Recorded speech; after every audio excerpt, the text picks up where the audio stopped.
Hello, friends. Welcome to the Jerry and Skeeter podcast, where we talk about everything and anything you want. If you enjoyed the podcast, feel free to subscribe. Now let's begin with today's topic. Spooky Sessions bonus episode. I think it's the last one, actually, right? It Is it? I think it is. One. Oh my god, I couldn't keep my shit together for 5 sessions? Come on. That's why Okay. I'm wearing a costume. I wanted to go all out for the last one. I was going to, and then I just decided, no. Here's my mug. It says normal people scare me. You're welcome. I don't even have a coffee. mug. Can I share my food? Jess, you have one job. Sure. Good job! I can show off a candle. I have some liquor beside me. Oh, Lord. I'll take liquor. Okay, cool. I can do that. Then do it. Yeah. Oh, right now? Yeah. Okay. I guess this This Jess's is my mug. It's really good. If you guys have ever tried it, you should try it. It literally goes good in everything. If you like coconut, What if you don't like coconut? then you probably should give it to me because I'll drink it for you. I mean, it's just for all the people out there that don't like coconut. And You should then- probably. It's very coconutty, but I love coconut, so it's for me. And my cup matches me. I have a. Oh my god! Did not have a theme today. I'm Sansa Stark, in case anybody couldn't guess it. I don't know who that is because none of us seen Game of Thrones. But yeah. But you look cute. I love it. You look cute as fuck. So today is our last episode. How are we feeling about it? I'm So super tired. sad. Yeah, I'm not gonna lie. This week, you know what? You know what? Mercury is 3 fucking days and she's getting her workout. Like,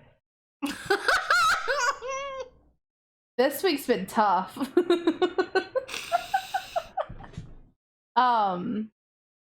But I'm sad because it's been fun. Although I didn't do as much research as I did all the other weeks, which makes me sad, but Makes you I've feel learned a better. I lot. did the exact same amount. solid. I'm not good at this whole researching thing. I can't wait to see what you Me pick too. for conspiracy week. I already had my conspiracy week Oh. figured out. We already had this discussion. But it's like, I don't know, between like streaming and classes and recording and editing and all the fun audio issues I've had, I've just not been able to know. do more than 2 pages of research. So it is what it is, man. You know, Mercury retrograde affects electronics. It's interesting how that works, isn't it? It's funny. I remember 2 people very specifically mocking her. And then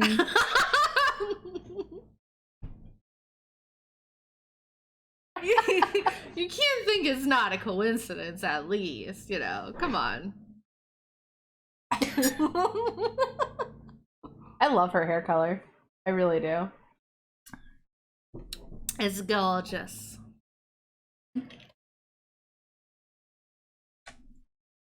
We're Okay. talking about how gorgeous your hair is. So thank you. I mean, So, apparently, I'm going first. So I did my story. I was gonna try and do 2 different people, but I ran out of time, so we're just doing the one. And I'm talking about the guy that Dracula is based off of. ooh. So, Vlad Tepes III, or also known as Vlad the Impaler, or Vlad Dracula, was born in somewhere between 1428 and 1431 in Romania, and was the voivode of Wallachia. Also, if I pronounce things wrong, Skeeter, sorry. So a voivode is like a governor Why are you saying sorry to me? No, I said you're sorry to the people if I pronounce things wrong. I apologize so emphatically. But yeah. Okay, sure. So a vote is, I guess, kind of like a state office that you can be voted into, like a governor or something. But he was also known as Vlad Dracula, or Vlad Dracul, the Prince of Wallachia. So I don't know if it was like supposed to be like a royal position or whether it's supposed to be like a state, almost like state-like position. When I looked it up, it said it was like almost like a governor or like a state ruler. It's like, okay. But he was vavoed 3 times between the years 1448 and 1476. The name Dracula was a nickname given to Vlad III. It's derived from Dracul, which is back then meant dragon. Nowadays means devil. So that's a little bit like of a difference there. His father was Vlad II, and he was a member of a militant group known as Order of the Dragon, and he adopted the nickname Dracul, and then his son adopted the nickname Dracula, so son of the dragon. So the order was dedicated to halting the Ottoman advances into Europe, which is most likely when Vlad III was born, because his father settled in he settled in Transylvania in around 1930-ish, 1920, or not 1420. Oh my goodness, 1429. It's fine. So as the Ottoman Empire was advancing, Vlad III and his younger brother were taken hostage, and his father assumed that they were just immediately killed. So he didn't come to get them or save them or anything. Made no effort. So his father and his eldest brother were murdered, which opened up a claim to the throne of Wallachia to Vlad III. And he was 10. Between 10 and 14. Yeah. So obviously he was forced to flee in 1448. He would have been about 20 years old when he had to leave. His first rule was only about 6 months long because he had to... I heard in some sources he was 20 and some sources he was 17 because nobody knows really when he was born. So he was between the ages of 17 and 20, the first rule, and he only ruled for about 6 months before he had to run away. He returned in 1456, invading with the help of the Hungarian support. It was stated that hundreds or thousands were executed in the beginning of his second rule. He killed people who plotted against him, or that he suspected of plotting against him. He also murdered everybody who murdered his older brother and his dad. Fair enough. When Vlad broke into Transylvania, it was said that he, quote, carried men, women, and children from a Saxon village to Wallachia and then had them impaled. So, impalement. Let's talk about it. Do we have to, though? Yeah, because it's a big paragraph of all of my notes. So, okay. We're going to talk about it. All right. Okay. So, back then, impalement was a gruesome form of torture and death. A metal or wood pole is inserted through the body, either front to back or back to front, or vertically through the rectum or vagina, and the exit wound would be near the victim's neck, shoulders, mouth. In some cases, the pole would be rounded and not pointed, not sharp on the end, to avoid damaging the internal organs, to thereby prolong the suffering of the victim. The pole would then be raised vertically to display the victim's torment, and it would take hours or days for the victim to die. So, That's impalement. Thank you. You're welcome. How's dinner? Looking real appetizing. Absolutely.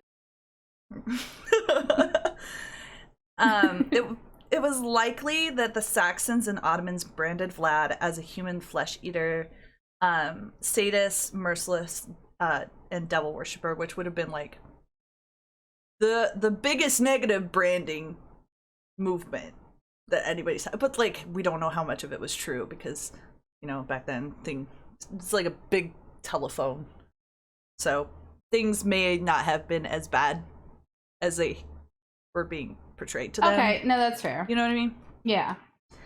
So, in 1462, Vlad defeated an Ottoman army numbering 250,000 people, with no more than 30,000 people, some of which were very young boys.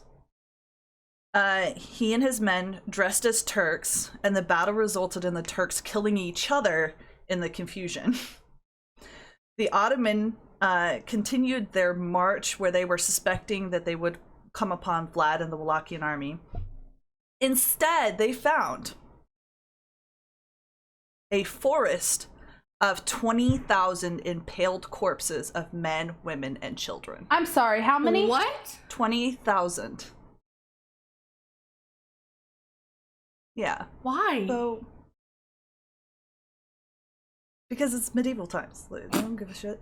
Ah. Was it children? Plus, there was stories of him being like a sadist and like 20,000? impaling was his name is Vlad the Impaler. What do you want from me? This is what he liked to do. It was his favorite way That's to not execute even people. like that's not even like a village. That's like a town and a half. Like that's a lot of fucking Right. people. That's a Holy shit. city in North Yeah. Dakota. Well, what I think was happening was as he came back and was claiming the Wallachian throne, because it's really hard because it's like there's a lot of different sources that say different things. What I think happened was as he was coming back to power, he was rounding up and executing all of the Ottoman supporters. And he was doing it in a grand fashion that would display, listen, you support the Ottoman Empire, you're no longer Wallachian, this is what happens to you. Damn. So, Children, though? I don't think children are old enough to decide what their political stance is. Yeah. I don't really think he gave a shit about children, considering the fact that of his 30,000 troops, some of them were very young boys, which I'm assuming means like anywhere between 10 and like 14. Like young boys. Okay, so you know how I said that him and his younger brother were captured and taken hostage.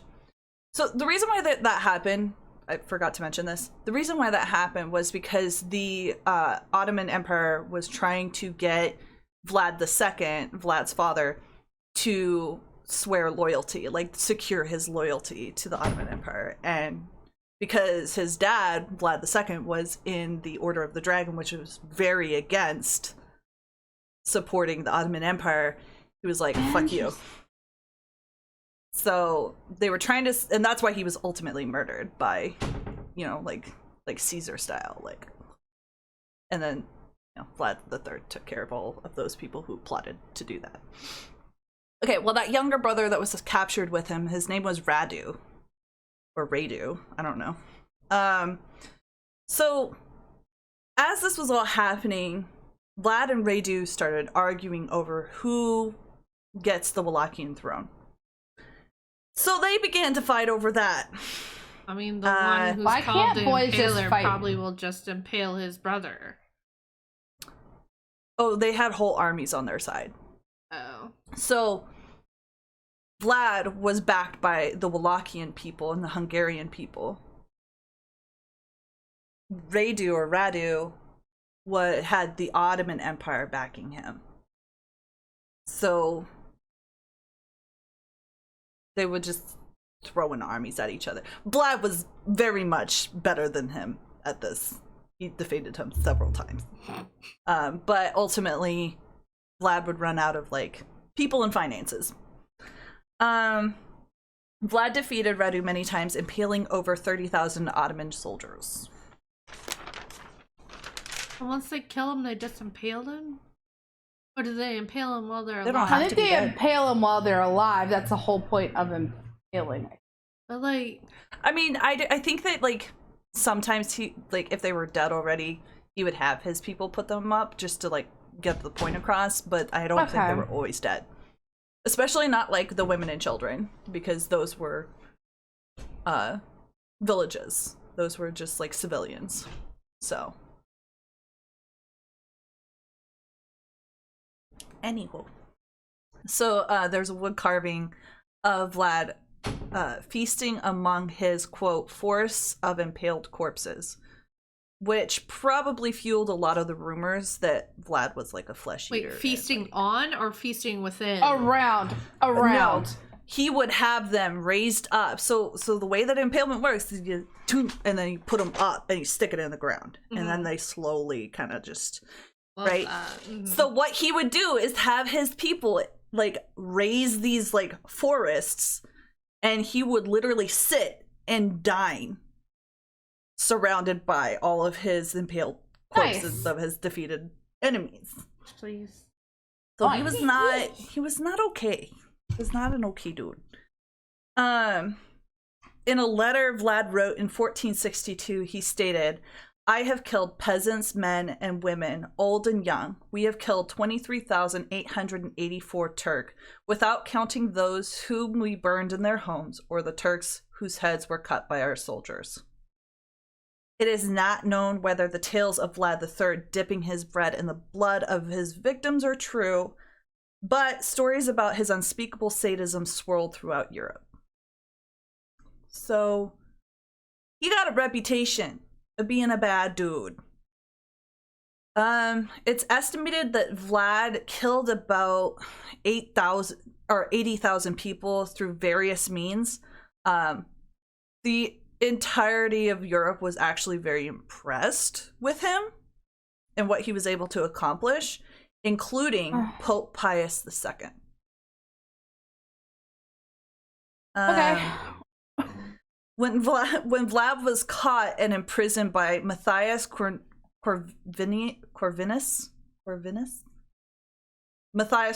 the Pope and many of the Venetians were disturbed because they had financed Vlad's military campaigns. However, after 14 years of being imprisoned by Matthias, he finally recognized Vlad as the rightful prince of Wallachia and released him. But he did release him without an army or any means to like really cause any trouble. But also because he didn't release him with an army, that also meant he released him in a way that like he couldn't reclaim his throne that had been taken over by somebody else.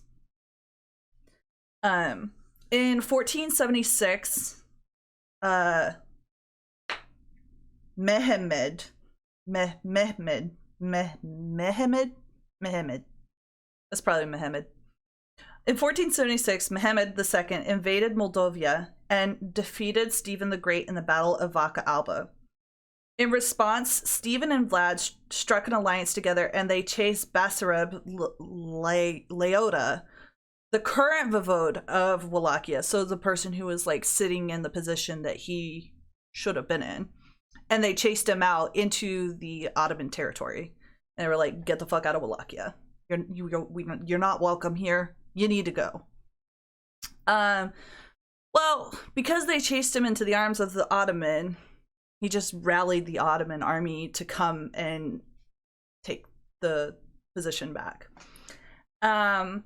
So Basarab returned to Wallachia, and this is when Vlad was killed in battle. According to a letter written by Stephen the Great, Vlad's body was chopped into pieces and his head was sent to Mehmed II. He was approximately 48 years old at the time of his death. And the legends of his sadism and his like devilishness are what fueled many, many novels, all the way up from the 15th century all the way till now, including Count Dracula. Interesting. So, yeah. I'd actually never heard that. Like, I knew who he was, but I did not know all that. Yeah. It was really interesting because I feel like people don't really know where a lot of these legends come from. There's also Countess, and this is not how you say her name, I just don't know how to say it. Countess Elizabeth Bathory. Yeah. It's like Battery or something. It's like how you're supposed to pronounce it. But she also was a very not cool person. But I feel like more people know about her than actually know about Vlad. Because she was a sadist who was known to kill young women, young girls, because she thought that virgin's blood would give her life or something, keep her young or something. Was the actual Hocus Pocus? Yeah. Mm-hmm. Well, she would take the blood and as a skincare routine would rub the blood on her face. But she was honestly just a serial killer. It's she was also so I believe bad. she was also Romanian, right? I think she was also Romanian, but she was Romanian nobility. I can kind of tell you a little bit about nobility, her since I know. So when all this shit came to light, she basically just got locked away in her own very nice home. So I can tell that just briefly who she was. So she was, I think I want to say Romanian. I might be wrong. Put a correction on the screen if it's not right. Oh god. But she more work for was me. Romanian nobility. I'll look it up. I'm kidding. She was Romanian nobility, and but she was also not raised in a super great household. In one source that I read, she had watched I think it was the age of 10 or 12. She watched some servant that had stolen something get sewn up into the carcass of a dead horse. So she didn't really grow up in a normal household. So she started being very aggressive, almost bipolar-ish, where she would just snap. She would her anger issues were out of control. But she also grew up in nobility, which means that whatever she wanted to do when she was angry, she was allowed to do. When she got married, her husband was away fighting in war somewhere, and he actually found these the gloves that had think Freddy Krueger-ish gloves. He found them as a torture device, and he mailed them to her saying you can use this for all your fun things that you're doing. Oh my god. She would force she would get these girls to come get these families to release their girls into her care because she promised them to teach them how to become ladies' maids and things like that. Promised them positions and training, which people were oh hell yeah, if we can get our daughters. She basically fronted it as a socialite school. She's gonna teach these girls all these things. They're gonna come out, have great lives. Mm-hmm. And they died. Yeah, because that was how she got her victims. Nice. She would torture them. She would force them to go outside, stark naked in the dead of winter in Romania. In the summertime, what she would do is she would have them lay down, or she would tie them down or something. She would put them outside bound and then pour honey over them so that rodents and insects and stuff would eat them alive. She had a dungeon in her basement. She was going to a wedding one time, and she got stressed out. This is why I think that there was something up here, because when she was in times of high when she was in times of high stress, her anger and her lashing out got so much worse. She was on her way to a wedding, and she would there was a part that I was listening to this podcast. They're talking about how she pulled everybody off to the side of the road and was burning the bottoms of people's feet with a hot iron so that they couldn't walk, and then she would get pissed at them because they couldn't walk like a lady. So then she would do it more. It's shit like that. So all that kind of stuff was happening. And eventually she was running out of peasant girls. So what she did was she was sending out letters. She was actually very intelligent. She was known for her avid reading. She could speak several languages fluently. She was very well versed in like maths and sciences and stuff. She was like one of the only educated women in nobility, because during that time it didn't fucking matter, because you're just property and we'll just marry you off with the money. And so she was running out of peasant girls in her own like village. So what she was doing was she was sending out letters and having nobility send her their daughters, and then she started killing them. But of course the nobility were like, where the fuck is our daughters at? Like, this is not They're okay. gonna come looking for him. They came looking for him, and she was captured, tried, and it was discovered that she had killed over like 300-ish people, I think. But she was only persecuted for like, I don't know, 70s maybe? High 70s? Because they only found like so many bodies and stuff. It's so There's hard only so much for me evidence. to fathom like that much of a loss. I know that's silly to say, but like even 70 people, like 70 fucking people, like yeah, no, it's insane. And not really people, girls. 70 girls. Mm-hmm. Women. And these girls were supposedly aged between like 13 and 18. So she was tried, her handmaid was tried, who took part in the crimes. Actually, two of her handmaids were tried because they knew about it. I mean, at that point, they were probably terrified to like speak against her. Yeah. One of them died in prison, and the other one I served a certain amount and like got out. She was tried for her crimes, and because of her so her dad owed a lot of money to this person. There was a whole financial reason why she was not actually imprisoned, but basically what happened was she was locked up in her room, basically boarded up, and there was a slot where they would feed her through, and that was it. She was still allowed to have her books, she was allowed to have her bed. She was locked up in her own home, but she was only locked up for about 4 years before she died from cancer. I think. But yeah, she only spent 4 years locked up. But that's Countess Bathory, which is Countess Dracula. So Romania has a very interesting history. Fun times had by all. Yeah, but I didn't have enough time to really do any like deep digging information. Yeah, this is all just stuff I know off the top of my brain, because I spent a lot of time thinking about these kinds of things. It's fine. All the podcasts. Yeah. All of the podcasts. Mm-hmm. So, who's next? I guess I'll go. This week I did Urban Legends again. This time I tried to get a more worldly perspective on it. Excuse me. Nice. I'll mute it. Don't worry. It's fine.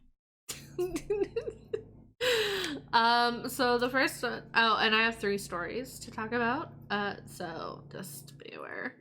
So the first one I'm going to talk about is in Greece, called the Bleeding Stone in Thessaloniki, Greece. It was a memorial that stood at the site of the ancient Roman hippodrome where a massacre took place, order of the Byzantine Emperor Theodosius. And hippodrome is kind of like where they had the chariot races. And okay. Yeah. This massacre was known as the Massacre of Thessalonica, which later in modern time, the town name was changed to Thessaloniki. Thessaloniki is the second largest city in Greece, and it is a port city in northern Greece where evidence of Roman, Byzantine, and Ottoman history remains. So it's a very, very old city. The massacre's best estimated date is around 390 or so, and it was a massacre of local civilians by troops, by Roman. Is that 300 BC or AD? AD. AD. Okay. Yeah, I'm assuming. Don't quote me. Apparently, people are using BC on Reddit to be like before COVID. Oh my god, stop it. I mean, it's fair. That's hilarious. Totally off topic. I'm sorry. It's funny. It's funny. Okay, so it is believed that the massacre was caused by a riot that the civilians started because a famous, popular local chariot racer got arrested. Apparently he was arrested supposedly for sexual assault. They arrested people for that? Back then? So it was rumored that he tried sexual assaulting the person that arrested him. So. Oh my god. That was just in one source. That's why I didn't want to say it. But Okay. it's a rumor. Either way, That's he was hilarious. arrested for sexual assault. Rumor has it. Still not okay, but still really funny. I mean, because I'm just like yeah. picturing it really funny. Also not okay, like thousands of citizens starting a riot because they don't want him arrested for doing something awful like that. Riots have been started over less and more. That's true. So basically they started this riot and demanded for his release. The guy who arrested him was actually a Roman general in the army, or whatever it was called. He was a general. Butheric is his name, was responsible for the arrest and refused to release him, obviously, which led the mob of citizens to murder him. They just straight the up general murdered the general. I mean, that escalated pretty quickly, but okay. It's in some articles it said he was lynched, in other articles it just says they killed him. Either way, big general died. I just like how both of our stories involve the Ottoman Empire. I know, that was awkward. Upset by the murder of his general, it is rumored that the Emperor Theodosius decided that a clear demonstration of his anger was required. So this is the part that's kind of iffy. Just make a list.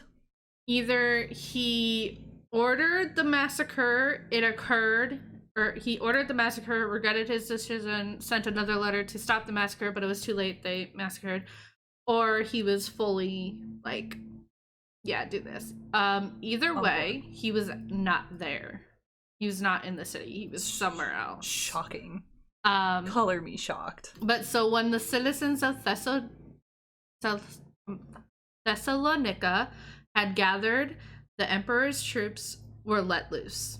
The slaughter was frightful. 7,000 men, women, and children were massacred in 3 hours. That's a lot in 3 hours. Wow. That is a lot. How many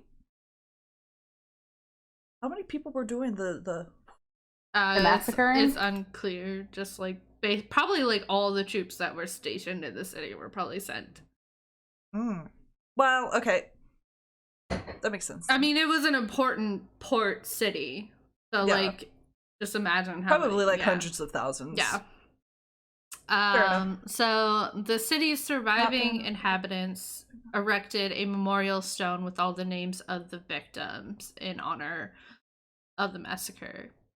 And this is where the name the Bleeding Stone comes into play, because it comes from a legend that once a year, on the day of the massacre, the stone was believed to miraculously bleed.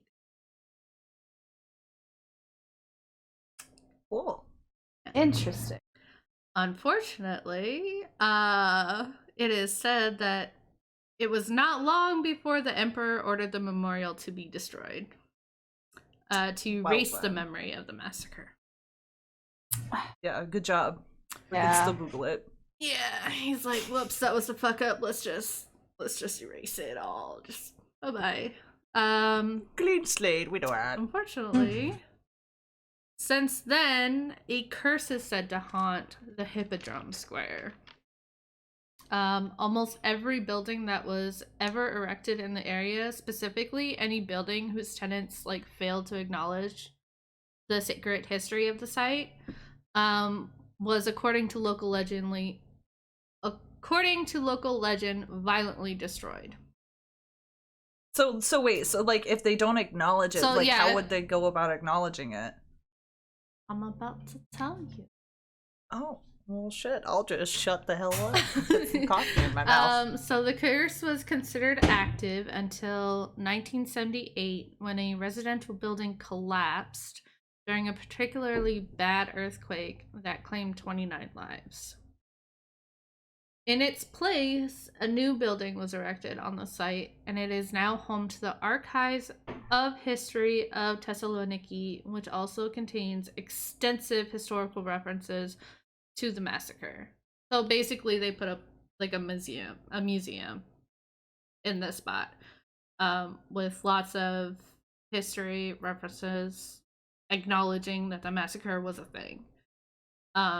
Having been suitably acknowledged, the victims of the massacre seem to have lifted the curse for the time being. So since this place has been erected, there hasn't been any violent like buildings falling and stuff like that. So, and that's the Bleeding Stone of Greece. That's really cool. It is said that there are multiple bleeding stones like across the world, but like this was the first one that caught my attention, so that's the one that I did it on. Oh, fair enough. You want to hear a random fact about Greece? Yes. So a lot of the statues in Greece are subject to erosion from acidic rain. So a lot of the erosion that you see on the statues in Greece are because of the actual rainfall. Because they're made out of real marble, right? Mm-hmm. I feel like that was a design flaw on their part. Yeah, because they knew about acidic rain back in like fucking 500 year 500. Wait, so year like, one. is their rain always acidic? Is rain always acidic? I don't know if it's always acidic, but I do know that it's really common because of the modern pollution. Yes. Thank you. Okay. Moving on to India. Oh, no, yeah, please. you know it. You did this on purpose. I did don't not, know what you honestly, expected. I really didn't. My I brain, forgot. you did this on purpose, my brain. Oh god. Have you guys seen that that TikTok of the lady that always wears the tiara? And she's like, welcome Yes. back, my I love friends." her. I fucking love her. Love She's her. so amazing. No, she really is. Anywho, so the village of Caldera, it was located approximately 10 miles west of the city of Jaisalmer.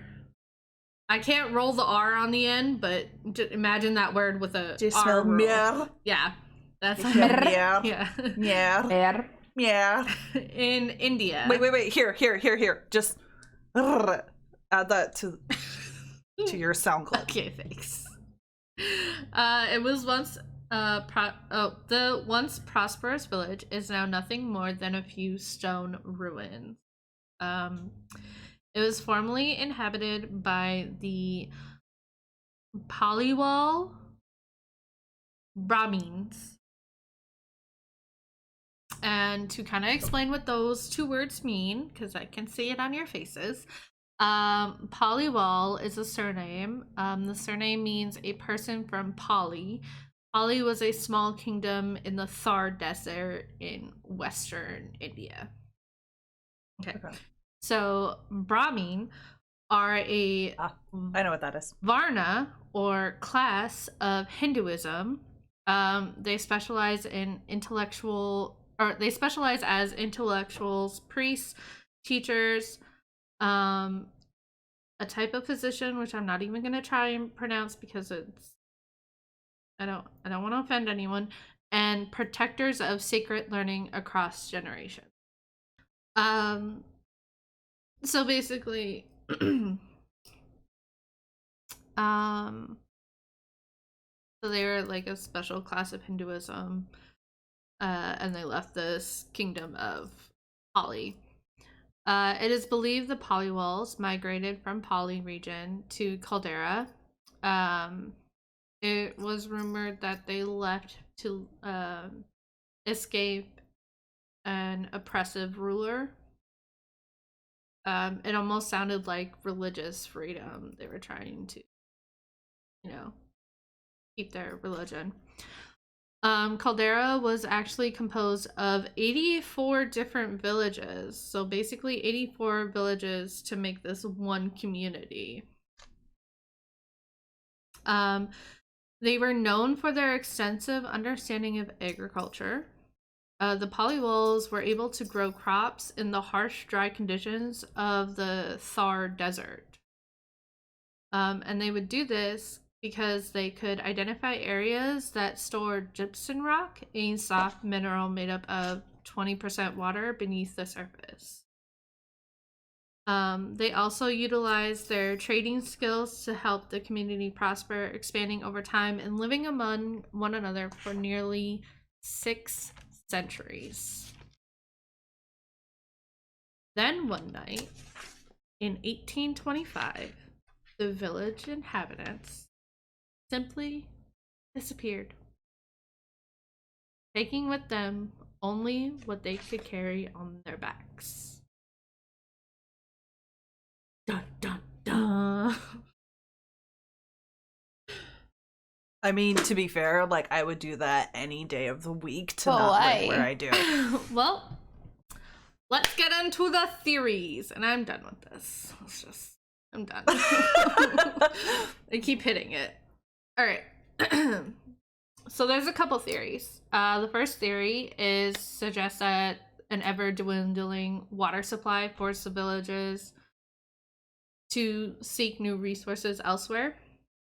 Not likely, because they were so extensive in their knowledge of the land that they had been on for 6 centuries. Another theory, though, adding on to like a water theory, is that rather than a low supply, the water was being poisoned. Some theorize that invaders poisoned the communal wells with animal carcasses. But also another one of their theories is that it's said that these invaders allegedly martyred several of the Polywalls, forcing them to seek a new safe place to call home.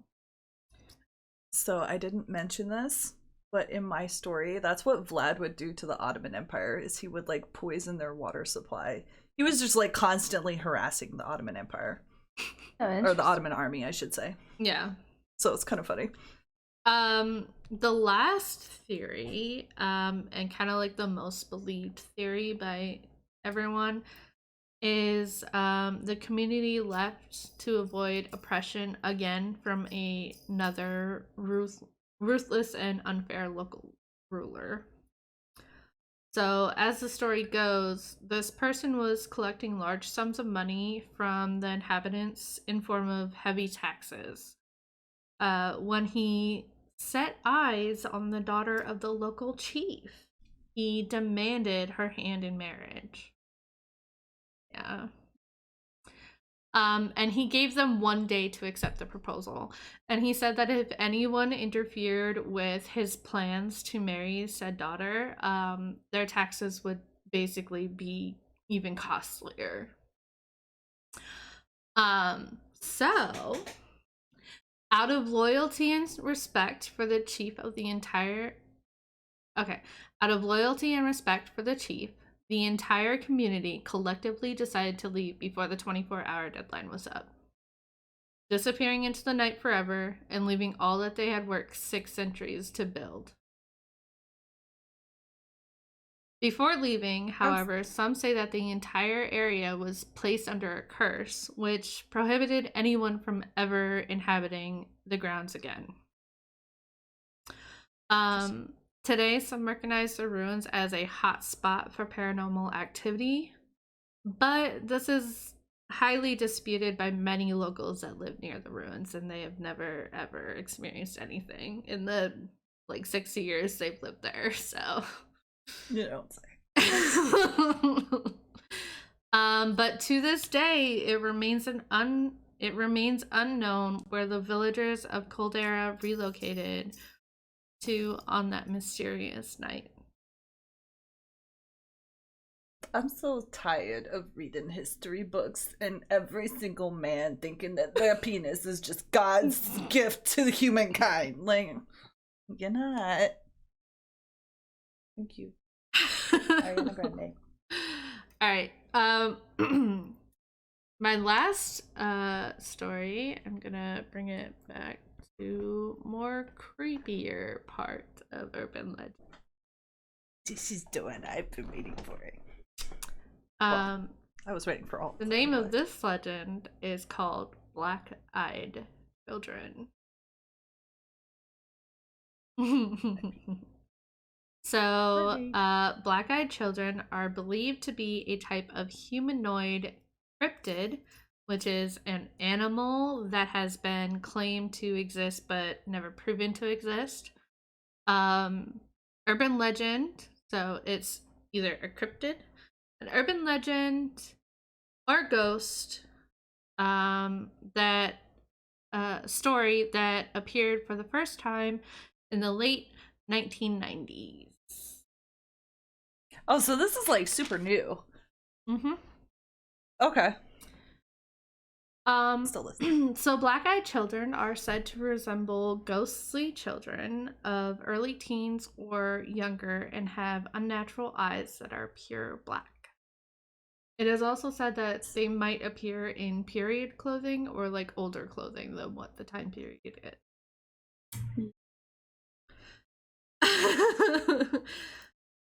In most black-eyed children's stories and legends, the children can be found around highways, streets, and residential homes, and they stalk passerby or residents of the property to cause psychological harm. On streets and highways, they have been reported to appear as lost children or hitchhikers, only to attack those who stop out of concern for them. The children never stop for anyone and close your windows. Never. Pressures for dead never people. Stop for anyone. Pressures for dead people. The children are said to approach homes and cars and beg to be let in. Because it is said that they cannot enter without permission.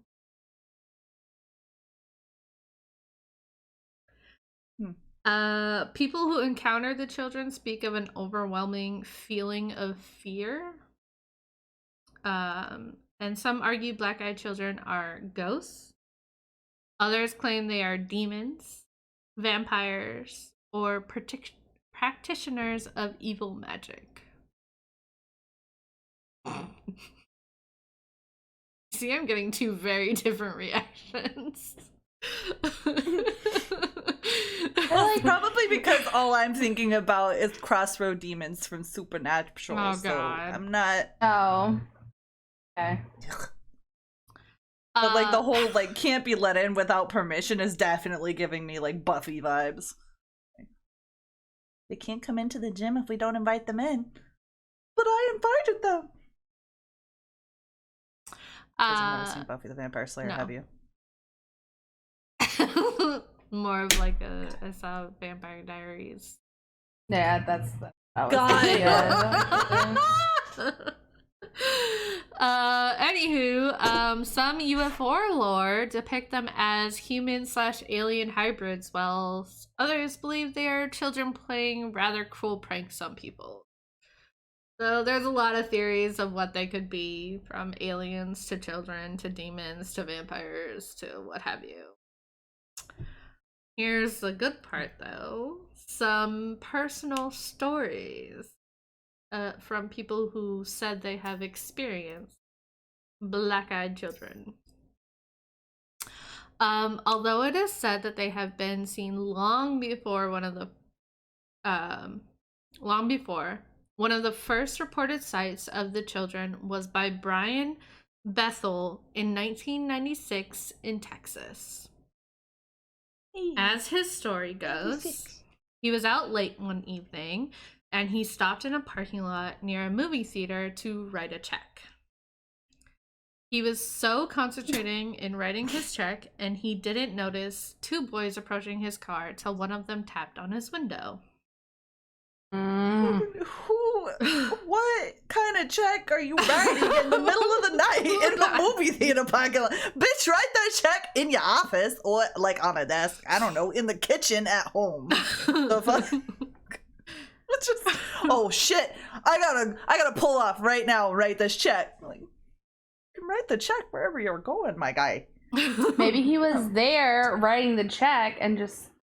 You know what? He was there with somebody he wasn't supposed to be there with. And he got caught. Right. I'm gonna say. I didn't know that they took checks. The children? What? Oh, you no. Okay. We're having a whole conversation up here. I caught up. Okay, oh, okay.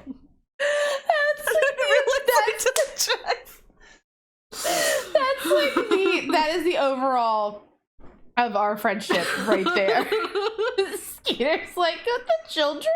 Why would the children take the checks? Oh, man. I didn't even take it to that route, dude. I took it. I was saying like set maybe the ball on the tee. There's no way I'm not hitting it. Listen, I'm not sorry for what I have done. Neither am I. I'm never sorry for making the conversation devolve. It's not ever something I'm gonna apologize for. No, thank you, ma'am. Nope. And I'm here for it. That home run right over Skeeter's head. So he was writing his check. All by himself writing this check. Okay. He rolled down his window and noted immediately a soul-wracking fear that he couldn't understand why he had it. The older looking boy said that him and his brother wanted to see a movie, but they forgot their money and just needed a ride home and ride back so they can watch the movie. Innocent, right? But then he assured him that it wouldn't take too long. They were just two kids, and they didn't have a gun. That seems suspicious. That's weird. Obviously, I have a story. This unnerved Bethel by the assumption, or the assertions. And the movie they wanted to see would have been over by the time he brought them back. So in his recount of the incident, he stated that when he broke eye contact, his fear became overwhelming. And he noticed once he broke eye contact and looked back, their eyes turned black. The older boy got frustrated with Bethel's excuses not to do it and said that they can't get into his car unless Bethel said it was okay. I mean, that's kind of like an atypical thing anyways. Nobody's just gonna barge in your car. After that, Bethel tore out of the parking lot, and to this day, he stands by his story. Hey, Bethel. Okay, Bethel. Bethel, what a name. That's his last name. His first name was Brian, okay? Brian Bethel. ABB. Okay, I'm sorry, I that's have a probably very story. traumatic for you. Brian. but I want to wait until after you're done Okay. with the personal recounts of children. Yep.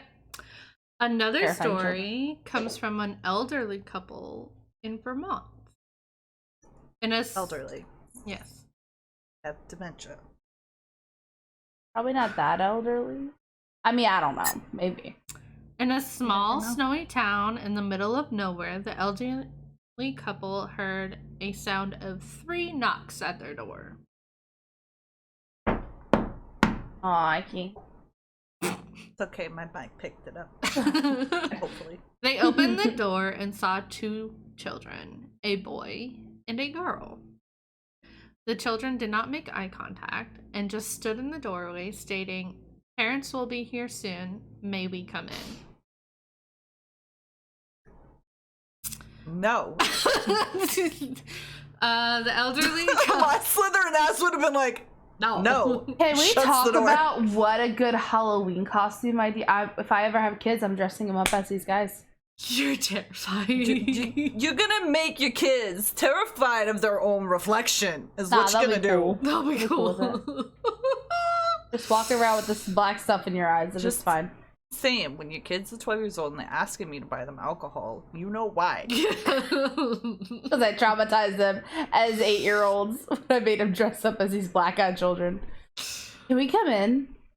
I want to be one. I want to go and get black eye contacts right now. It's not even black eye contacts. You have to have like a full it's- yeah, black, like- like... I was hoping that They these have- stories would creep you guys out, not make you excited. No, I'm terrified. I'm just trying to deal with my fear in the only way I know how. I'm gonna make my children deal with it. That's I'm gonna make my non-existent children fear themselves. That's how I'm gonna deal with it. childhood trauma. Pass it on. Oh, I just got a really good idea for another costume. Okay. Okay. All right. Continue. So the Elderly the elderly couple were hesitant at first, but eventually let them in. The kids sat on the couch while the wife made hot chocolate, and the husband tried asking them questions they did not answer. When the wife returned, she noticed that her cat was uneasy towards the children. I thought you were gonna say her cat was dead. Cats are just that way. So Yeah. cats are just cats will just sit there and just. Well, I summed it up as uneasy. What she said was that he was terrified and like, yeah, terrified in the corner, staring at Like them. back arched. Yes, please do it. Yeah. Mm-hmm. Can you? That's what they do. That is what they do. Exactly what they do. Bully.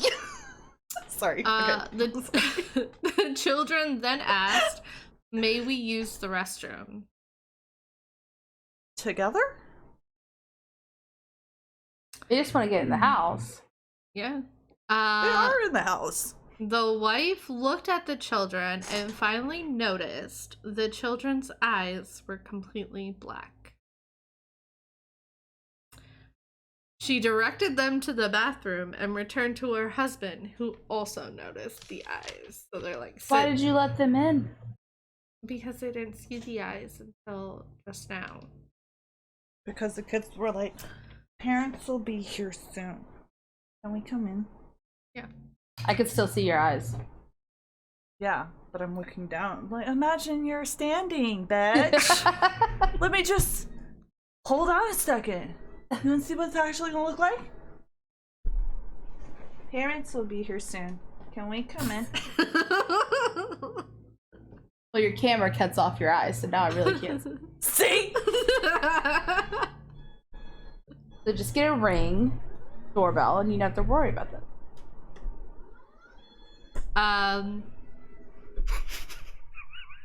Anyway, so they noticed the eyes. It's not going back now.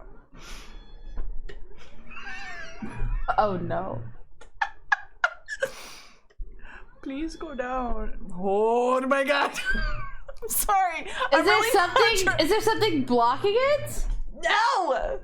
No, Mercury's in retrograde. Oh yeah. It was my trash can. Okay, we're good. Fucking Mercury. It was a trash can. It wasn't Mercury. Fuck. Anyway, so they noticed the black eyes. Children went to the bathroom. Blah blah blah. Suddenly, the power went out. Oh no! It's almost like it's snowing. And the wife went to go check on the children. she was confronted by the voice of the kids at the end of the hallway saying, "Our parents are here." The kids exited the house, leaving the door wide open. Two Rascals. tall, slender men were at the end of the driveway, and the four of them drove away in a car. Before they could drive away, the wife of the elderly couple tried waving, be like, "Oh, here's your kids, you're welcome," or something, and like no reaction from any of them. The power came back on a little later after the kids left. But throughout the next week, weird things started happening in the house. Trigger warning, cats. Can I take off my headset? No. Yeah, Jerry just deafened, so I feel like I could deafen. Okay, go ahead. It's not bad. We both have cats. I know. We love our but cats. Just listen. Fucking send it. 3 out of the 4 cats went missing. Oh. Oh, that's not that bad. And then 3 out of the 4? That's not good odds. And then, you know, no, but like cats are cats. Yeah, you know, sometimes they're just like, sayonara, bitch. So, yeah, just 3 out of the 4 went missing, and you know, the 4th one was found and dead in a pool of his own blood. So all 4 cats are happens. gone. Yeah. It happens. It happens. What do you mean it happens? Listen, I have happened? some horrible stories about cats, but I really don't want to get into it because I feel like it's gonna break your little Hufflepuff heart. Don't fuck with cats. That's a great docuseries. Also, the husband had frequent nosebleeds and finally went into the doctor, where he was diagnosed with very aggressive skin cancer. That's unfortunate. Yeah. But he is like... Also, like, the nosebleeds started when the kids were there. Coincidence.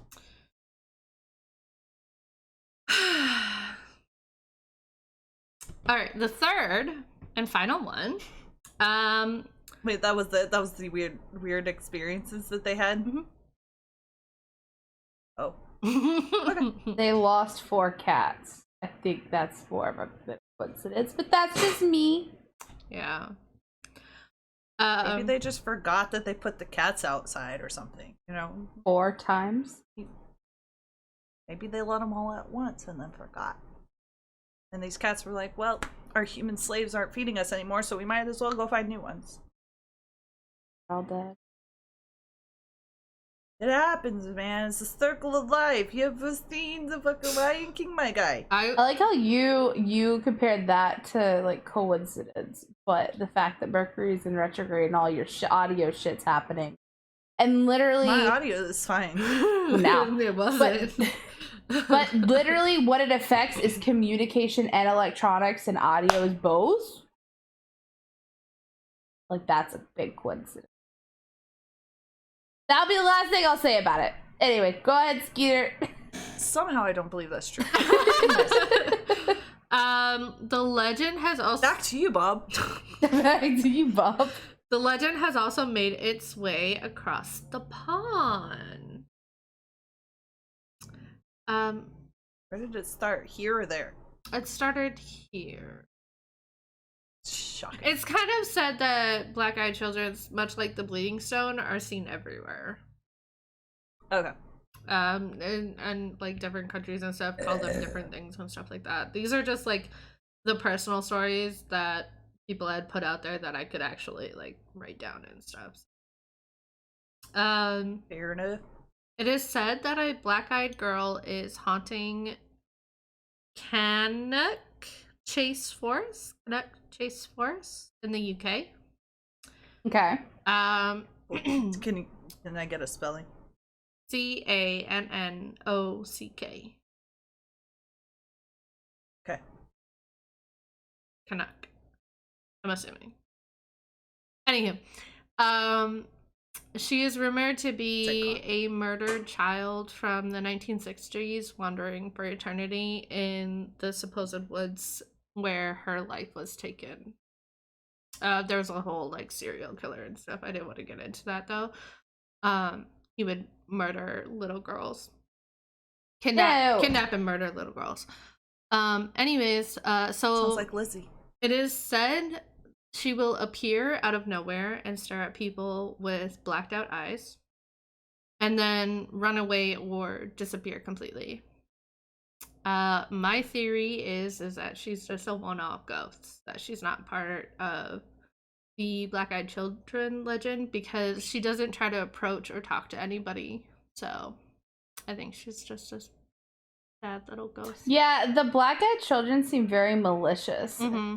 Seems very like innocent. Yeah, and not all really, like all encounters with her are like, heard a little girl laughing and running away, and then another one is she appeared like right behind them. He like grabbed his daughter to walk away. He turned around and she was gone. Like she never like talks to them or tries to interact with them in a way. She just kind of like appears and then like disappears. So yeah. So the lesson here is that if you ever see children with blacked out eyes, do not let them in no matter what. You're welcome. Good luck sleeping tonight. Thanks, Mom. You're welcome. What was the name of it? What was the name of the forest? Canuck Chase Forest. Chase.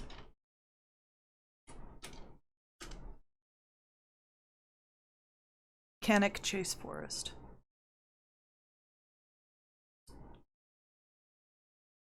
Ooh, it's pretty. Let's see the trail map.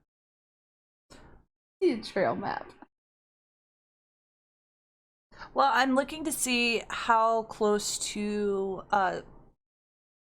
society this forest is. There's a golf course and stuff, so it looks like it's pretty populated over here. It's also said that, which my theory goes along. Okay, what's your theory? That there's a shy little girl that lives nearby that runs out into the forest because she's got a wild imagination and she's shy, so she just runs away from people when she sees them because stranger danger. No. Search black-eyed children in UK and I'll tell you the story. Like there was straight up a serial killer that took little girls and blindfolded them and killed them. Is it my turn? It is. Yay! Okay. I did the Edinburgh Castle. And somebody we know will be very familiar with this. As it is located in Edinburgh, which is recognized as the capital of Scotland since at least the 15th century. I know what this is. It is the seat of the Scottish government, parliament, and of the highest courts in Scotland. So it is a very important city. Big city. I was gonna do something else, and the place just ended up being like a creepy place, but it wasn't actually haunted. This place is haunted as fuck, so I wanted to do so a little bit of background. Edinburgh Castle is a historic castle in Edinburgh, Scotland. It stands on Castle Rock, which has been occupied by humans since at least the Iron Age. It is actually rumored to be an inactive volcano. It's funny. How do you say that? Told me. She said, how do you say a volcano that is inactive? And I said, dormant? Inactive volcano? Yep. As one of the most important strongholds in the Kingdom of Scotland, Edinburgh Castle was involved in many historical conflicts, from the wars of Scottish independence in the 14th century to the Jacob Jacobite Rising of 1745. Researchers undertaken Jacobite? It's Jacobite. Jacobite, sorry. Okay. It's okay. I've just been Um, reading Outlander, and it's set during the Jacobite Rising era. look at you knowing things because of Outlander. Sassenach. No. Just correct everything I say wrong, and it'll be beautiful. Because I might fuck up more.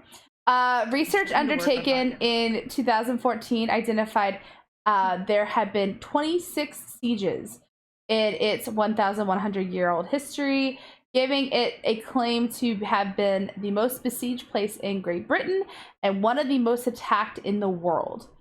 So a lot of shit went down here. Did any of those succeed? Oh yeah, Okay. yeah. That happens. Yeah, it happens. The castle that is in care of the Historic Environment Scotland is Scotland's most and the United Kingdom's second most visited paid tourist attraction, with over 2.2 million visitors in 2008. Damn. As the backdrop to the Edinburgh military tattoo during the annual Edinburgh Festival, the castle has become a recognizable symbol of Edinburgh in particular, and of Scotland as a whole.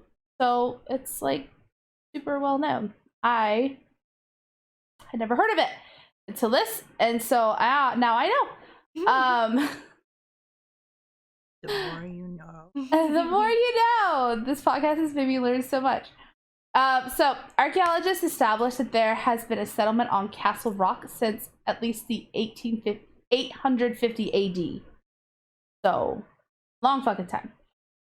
It was then a royal castle since the reign of David I in the 12th century.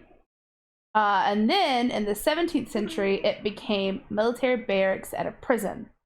So over the years, you can imagine that, Castle Rock has seen hundreds of deaths, tortures, and executions.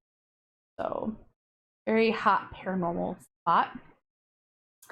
Edinburgh's castle is considered one of the most haunted places in Scotland, with a number of well-known ghosts that still linger and can be seen and heard today.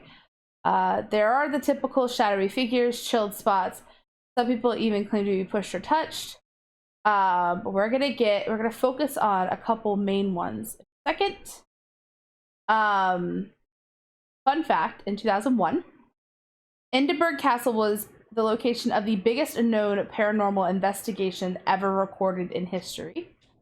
There were 9 researchers and 200 members of the public involved, volunteers. Where was I? Well, I was 10. But I feel like I feel like you two would be like the worst investigators to have on the site, because you guys would be like, oh, I gotta chill. You're standing next to an open window. That's not okay. I almost flicked you off. I have, I like to watch ghost shows. Facts That are more scientific based. Mm-hmm. Like, yeah, Ghost Adventures is like a guilty pleasure that we just watch, It's trash. I don't want to say it's trash TV, but it literally is trash TV. We know it's fake. But like it's entertaining. You know what I'm saying? But like actual ghost shows that take a more scientific approach to things is actually like more my cup of tea. Interesting. Anyways, this is scientific research. The members of the public were not told which parts of the castle were known for being the most haunted. By the end of the study, over half of them had recorded seeing or hearing things that they could not explain. The most occurrences were reported in what they call the vaults, which is actually known to be one of the most hottest areas for paranormal activity. So they literally did like a 200-person blind test. Go explore the castle, have fun, and over half of them experienced like super things. I mean, I guess that's like kind of cool. Yeah, I thought it was, and that was like. I'm sure there's definitely no way that they could have done any research. Why are The you audible such sigh. a Debbie Downer? Like, Let us enjoy our life, please. God damn it. We don't Debbie down your research. This is why I do it. Anyway, so we're gonna go on to the spooky things. So there are 4. Would you guys like to hear about the dumb one and the sweet one, or the 2 sad ones first? Sad ones first, then dumb and sweet is my vote. I can do that. Yeah. Okay. So let's start. Oh, there's a 5th one. It's fine. I may or may not have Tuck that finished one my in the middle. research now. Let's shove that one somewhere. It's fine. Okay, so we said the 2 sad ones first. Okay, so Janet Douglas. At the king at the time was James V. There's a lot of family history. Janet's brother was actually James's stepfather, so the king's stepfather, who had imprisoned a young James. And ever since that happened, a bunch of family drama. James hated their family, and of course decided to take it out on the woman. She's raising her hand. Yes, sorry. You said a young James? Yes. Or was it a wee Jamie? Sorry, Outlander references. It's fine.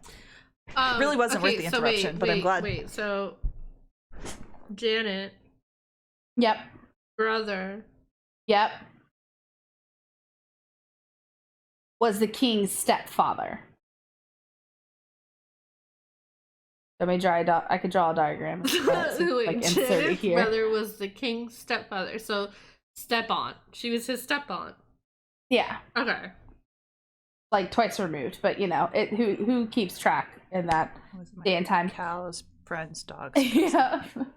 Anyways, what the important thing to take away here is Janet's brother imprisoned James The king. when James was the Okay. king when he was very young. Okay. So he got out of prison, he became king, he still held a grudge.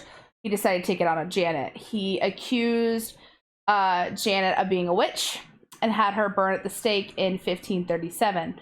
The super, super sad part of this is part of the torture was that they've made her 16-year-old son forced him to watch her die. Damn. That's unfortunate. Yeah. They're assholes. After her execution, a gray lady began appearing in the castle, and visitors have seen her wandering the halls sobbing. There are also things that you can hear sounds of knocking, which is believed to be soldiers putting together the scaffolding on which Lady Douglas was. So, yeah, about that. Edinburgh Castle was a key location during the witch trials that swept through Scotland in the 16th and 17th century. Approximately 300 witches were imprisoned and executed at the Old Toll Booth and Edinburgh castles combined. How do you... So, 300? 300. How did they prove they were all witches? By burning them. No, so they had this thing where they would put the witches in water. And if they And if drowned, they then sank, they were telling the truth. If they floated, they were lying. Which either way ended All up with a humans lot of people float. dead. There's a biological We all float situation. down here, Georgie. Oh my god, it looks like I got my hat. Okay, I know. All All right, so that was a sad one. Another sad one is called the Piper Boy. So this heard of this one. dates back centuries. So basically they were excavating and found lost tunnels that went underneath the castle. They wanted to figure out where exactly those tunnels went. Maybe there's secrets down there. Maybe there's treasure. Who knows? Problem was there wasn't anybody small enough to fit in the hole except for a local Piper Boy. So they sent the little boy in with his bagpipes and had him travel the tunnels playing his bagpipes really loud. They went on top and could hear the bagpipes being played underneath them. So they tracked him. He's doing great. went all the way down. The Royal Mile, as they call it, is like the main from the castle down to like They could- the I'm sorry. They could just make the hole bigger. I wasn't there, Skeeter. I didn't tell them to just do that. Letting you know what happened. You might want to close your ears about this next part. Okay. So they were following him, and all of a sudden, the pipes stopped suddenly. Oh, they ran out of oxygen. Well, I mean, they were open tunnels. Something happened. They were Anyway. open tunnels. What? Why would they have to send a little boy down there? Because the hole, they could only fit the kid in the hole. Listen, I wasn't there. I just did the research. What you're gonna hate this part. So then several parties went in to try to rescue the young boy. So they obviously ended up making the hole bigger. But when they went to look for him, it literally looked like he had just disappeared in thin air, like bagpipes and all. They never found remains. They never found the bagpipes. He's just gone. Disturbed by this disappearance, the local council closed the tunnel, and it has been sealed ever since. So since the disappearance, numerous people have come forward to report that they hear a single bagpipe being played deep underneath where they stand on the Royal Mile and in the castle. It said that the young piper boy is destined to travel the underground tunnels, trying to figure out where they lead or possibly find his way out. So those are the two sad ones. I know Jared's gonna be like, oh, weird, there's bagpipes being played in Scotland. I mean, you're not incorrect. But also, I'm wondering, the way that bagpipes are played, gotta have elbow room. And if there's enough elbow room for, like, a kid to be going and playing bagpipes, there's probably enough room for, like, But I think that was it, though. I think there wasn't enough room for an adult male or adult to play bagpipes in. I think there was only enough room for a child. Like, why there bagpipes? are other And the era bagpipes were instruments. very important because that's how they tracked where the child was going. Did they okay. have And any because other? they never they couldn't use explored a the drum? tunnels, they don't know that there was just a drop off. There could have been a drop off, they just never found it. I don't know. Anyways, there's a ghost. So let's see. Okay. We're just gonna, so this is the one we're just gonna throw in there because it's kind of really interesting. So this apparition is very old. In fact, it hasn't been seen in a long time, but we'll get to that. So back in 1650, a headless drummer boy was seen wandering around the castle playing very eerie music. The legend goes that he is seen every time the castle is in danger of being attacked. So people believe that he's a friendly spirit and he's there trying to warn and get everyone to prepare in the castle for an attack. So he appeared, they were attacked. He was then again seen later that year, right before Oliver Cromwell attacked the castle as well. So it was like multiple sightings, and it just happened to be like this boy was seen wandering the halls playing his drum right before the castle got attacked. Obviously, the castle hasn't been attacked in quite a while, which explains why he hasn't been seen recently. It was just noted in like their history. Counts as an attack? Like if we go up there with like a bunch of stones and like start throwing it at the wall, will he appear? Probably get arrested. I'm not talking like You'll probably big get stones. arrested. Just like, you know, little experiment. Slow pebbles. Yeah. Try to trick the boy to show up. Yeah. I don't know. Oh my god. To the beaches siege. The latest siege. Siege of the beaches. The siege of the beaches. We can have Kenny there. He can play the bagpipes that are oh so important. Today in UK news, I 3 will American tell you- beaches attacked. when I was listening to listening to and reading about the fucking Piper boy, all I can imagine is fucking BJ in the tunnels playing her bagpipes. That's all I can think about. Side note, guys, BJ is the D&D character Jerry plays, and she plays the bagpipes a lot, and it's well, not anymore. That's true. She Not lost since them. they got destroyed. I honestly think that like the cosmos will like fix it at some point. I mean, it's not gonna stop me from trying, but like, what's crazy is you are part bard, right? No. No, you're not bard anymore. How are you playing bagpipes? That's the question. Because I still have a really good performance. Oh, I was gonna say because you Modifier. always rolled really well on them, so you always like killed it. Anyway, back to the headless drummer boy. It's unclear who this phantom is or where he came from. The only thing we really know is by the apparition scene that he was beheaded there. So, because he's headless.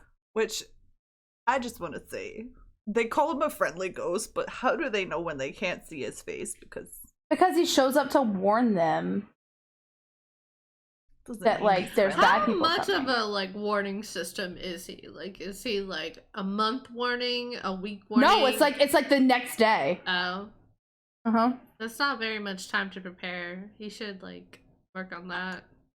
Yeah. All right, His we'll time summon management him skills and are let him lacking. know that he needs to pick up the pace. Beatrice Siege. Yeah, if you would have warned people Deceive. before this, you know. Oh my god. Anyway, so the one that made me roll my eyes, like, oh my god, really, this happened, but it did. Okay. All right. So, as mentioned before, this castle was used as. rolled her eyes at every story tonight. Okay, I'm used to it. I'm still enjoying listening to them. I like all the history and stuff that goes into it. Since the 17th century, the castle was used as military barracks and prison. So as you can assume, there are many prisoners held here. One particular one, I mean, they were tortured, they were killed, you could hear the screams. So this guy just really wanted to get out. So he made a plan. All right. I bet it was the tunnel. It was a great plan that he made. He saw that in the dung barrow, they didn't check the dung barrow before they took it out. It's the shit wagon. They pile up the shit and they take it out. So he formulated this amazing plan to hide in the dung barrow, to be rolled out of the castle down the Royal Mile and dumped far away to where nobody could smell the dung. Gives a whole different meaning to shit rolling down. He wanted to be dumped to his freedom. What he did not foresee was what they actually did to the waste. Oh no. He, instead of getting the rolled down the hill down Royal Mile, he was flung to his death as they emptied the barrel off the cliffs of Castle Rock into the oceans below.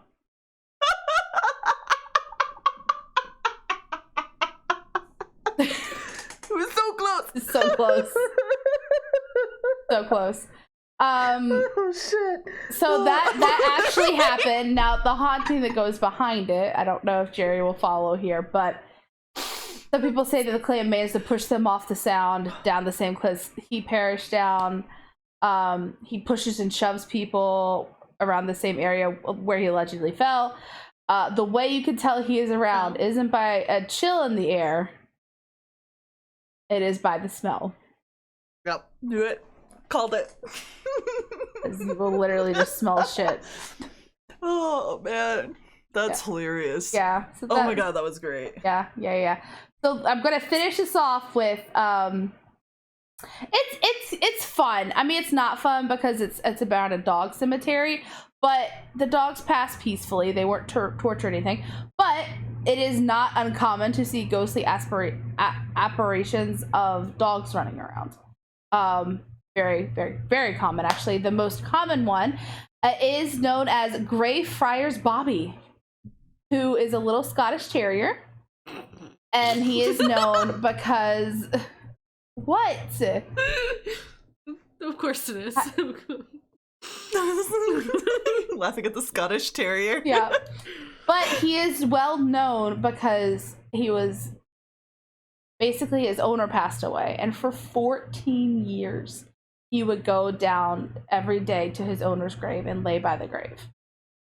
until he passed away himself.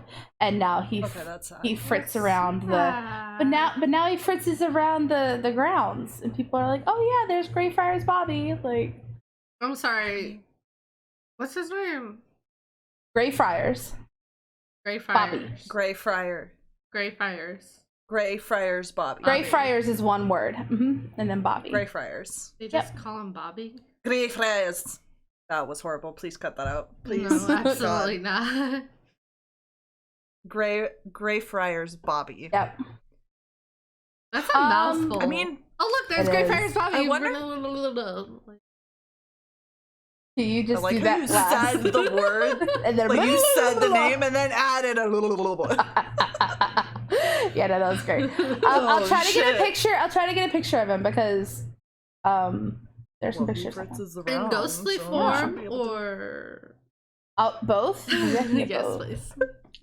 Can you just take the dog from like with like the from what's it, Nightmare Before Halloween with like the sheet and like the red nose and just Yeah, that's him. I'm not a huge fan of small dogs. Yeah, I figure if I'm gonna have a small animal, it's gonna be a cat because at least they're fucking quiet right. most of the time. I don't know how I feel about a ghost small dog because like if they're quieter, then like maybe I'll like get myself. I mean, they're one gonna of be those. quieter, and you don't have to feed them.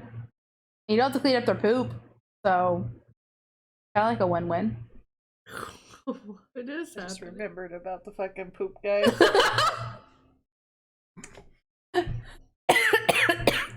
The planning was It's not there. funny. It's not funny. It is really funny. It is really fucking funny. I actually was reading that. I was like, Jared's gonna fucking love this. 'Cause I was like, Bro. because it that- reminded me of like Shawshank, and it just went really wrong. Like, That shit had me dying. can you imagine like burying yourself in feces and being like, yes, I'm getting out, I'm getting out, I'm getting out, like like died like over a cliff? Like that's how you go out? Like, outside. No, I've never thought of that Never before. imagined But I that for imagine it's myself. like probably New Moon Bella Swan shit, you know, like hmm but that's all I got. I'm talking about. Is that everything? Yeah. That's I it. think that's that. Wow. That's it. that'll do, pig. We're done. Hit that notification bell. Oh shit, are we having our guests do the Okay.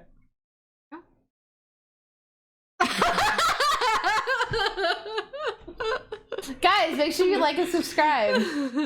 They post videos every Friday, and they're amazing. You should follow them. Comment below. What are you doing? Comment below what you want me to talk about, huh? Twitch. Twitch. Oh yeah, we all stream. It's awesome. It's literally this energy in streaming, playing video games, which is chaotic as hell. So you should check us out. They'll be linked below. Right? Yeah. I suppose so. That they will be now. I think that's it. Yeah. Good job. Definitely leave us some comments of what you want us to talk about. Or don't. Or do, please. We need ideas. Other way. Other way, Jess. Other way. Oh, she's on that side for me. No, she's on the other side for the video. Jerry, look the other way. Look the other way. No, the other way.